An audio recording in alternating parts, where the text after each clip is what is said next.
আমার রান্নাঘরে সবাইকে জানাই স্বাগত বন্ধুরা। আশা করি তোমরা ভালোই আছো, তোমাদের ভালোবাসায় আমিও ভালো আছি। আমি তনুশ্রী।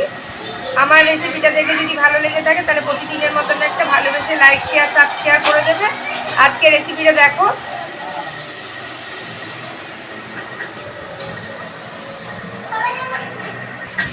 বন্ধুরা, আমরা তো বলে থাকি এই শাকটাকে জলছেঁচি শাক, কিন্তু অনেকে আবার বলে সাঞ্চি শাক। যাই হোক, এই শাকেরই একটা রেসিপি করব। শাকটাকে বেছে নিয়েছি আগেই, এবার শাকটাকে একদম কুচি কুচি করে কেটে নেব।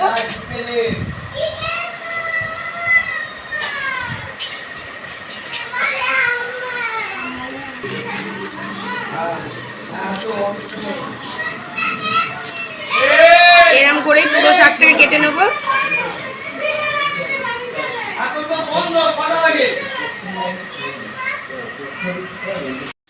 গ্যাস অন করে খালি কড়াই বসিয়ে দিয়েছি, কড়াইতে দিয়ে দেবো সরষের তেল। এদিকটাকে যে কেটে রেখেছিলাম ধুয়ে জল ঝরিয়ে রেখেছি।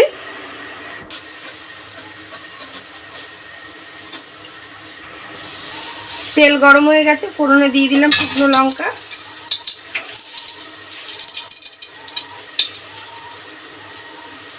আগে থেকে কেটে রেখেছি রসুন,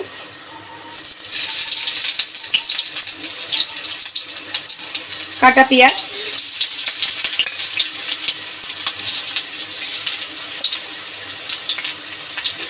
কাঁচা লঙ্কা চিড়ে রাখা,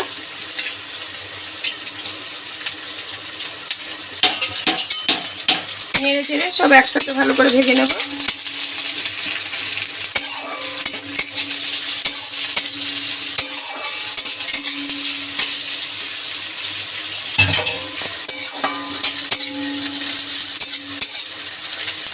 পেঁয়াজটাকে একটু বাদামি করে ভেজে নেব।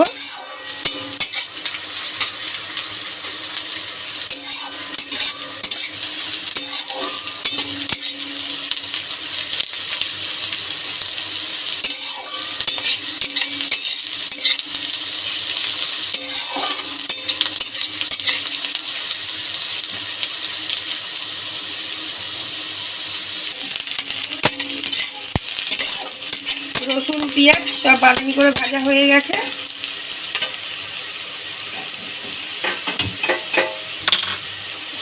রাখবো কেটে রাখা ধোয়া জল ঝরা শাক।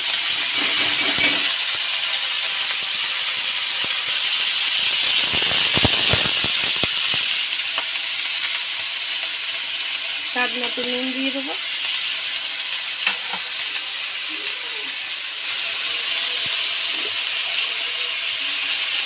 হলুদ দিয়ে দেবো,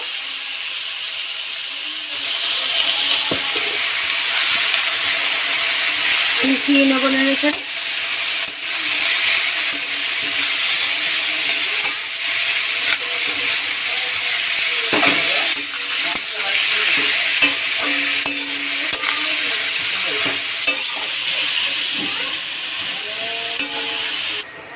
একটুখানি সময় ঢাকা দিয়ে একটু গ্যাসটাকে কমিয়ে রেখে দেবো, তাহলে সেদ্ধ হয়ে যাবে শাকটা ভালো মতন, ভাজাও হয়ে যাবে।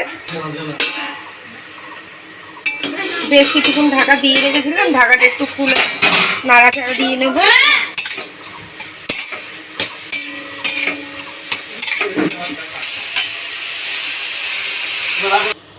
যেটুখানি জল ছিল শুকিয়ে গেছে, শাক মোটামুটি তৈরি হয়ে গেছে। নামানোর আগে একটুখানি চিনি দিয়ে দেবো, নাড়িয়ে চাড়িয়ে একটু মিশিয়ে দেবো।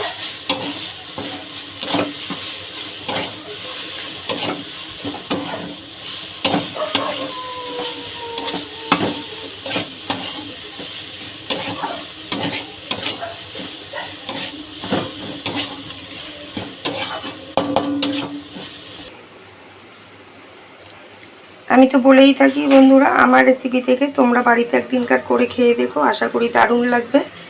এই ছেঁচি শাক আমাদের তো খুবই ভালোবাসি আমরা, তার মধ্যে যদি একটুখানি কাসুন্দি দিয়ে খাওয়া যায় তাহলে তো আর কথাই নেই। গরম গরম ভাতের সাথে আর কিছু লাগবে না।